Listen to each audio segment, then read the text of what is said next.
রাজশাহী বিশ্ববিদ্যালয়ের জুলাই ৩৬ আবাসিক হলে রাত ১১টার পর প্রবেশ করায় ৯১ জন ছাত্রীকে হল প্রাধ্যক্ষের অফিসে ডেকে পাঠিয়ে বিজ্ঞপ্তি দেয় হল প্রশাসন।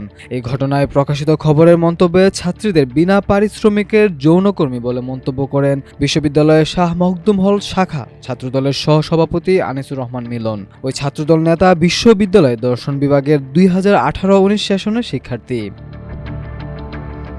জানা যায় গত সেপ্টেম্বর রাতে এক বিজ্ঞপ্তিতে দেরিতে তথা রাত ১১টার পর হলে ফেরার কারণে বিজ্ঞপ্তিতে উল্লিখিত ছাত্রীদের ক্রমিক নম্বর ১ থেকে ৪৫ পর্যন্ত মঙ্গলবার এবং ক্রমিক নম্বর ৪৬ থেকে ৯১ পর্যন্ত বুধবার বিকেল ৪টায় প্রাধ্যক্ষের অফিস কক্ষে উপস্থিত থাকার নির্দেশ দেওয়া হয়েছে। এই ঘটনায় তৈরিকৃত নিউজের ফটোকার্ডের নিচে ছাত্রদলের এই নেতা লিখেন, এগুলো ছাত্রী নয়, এগুলো বিনা পারিশ্রমিক যৌনকর্মী, যা ক্যাম্পাস জুড়ে ব্যাপক সমালোচনার সৃষ্টি হয়েছে। এ বিষয়ে জানতে যোগাযোগ করা হলে ওই ছাত্রদল নেতার কোনো মন্তব্য পাওয়া যায়নি। পরে নিজের ফেসবুক দেয়া এক স্ট্যাটাসে অভিযুক্ত ছাত্রদল নেতা লিখেন, আজ দুপুরের দিকে আমার আইডির নিয়ন্ত্রণ আমার কাছে ছিল না, যার ফলে বিভিন্ন গ্রুপে আমাকে ছোট করার জন্য বাজে বাজে সব কমেন্ট করা হয়েছে। অনাকাঙ্ক্ষিত ঘটনার জন্য আমি সবার কাছে ক্ষমা প্রার্থী।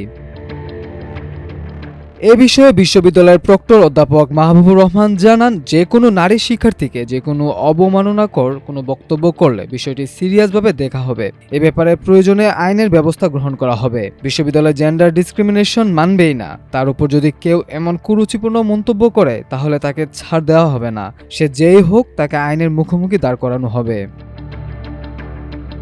এই ঘটনার পর রাতে এক বিজ্ঞপ্তি দিয়ে বিশ্ববিদ্যালয়ের শাখা ছাত্রদল জানিয়েছে, বিষয়টির সত্যতা যাচাই না হওয়া পর্যন্ত সংগঠন আনিসুর রহমানের পদ স্থগিত করেছে।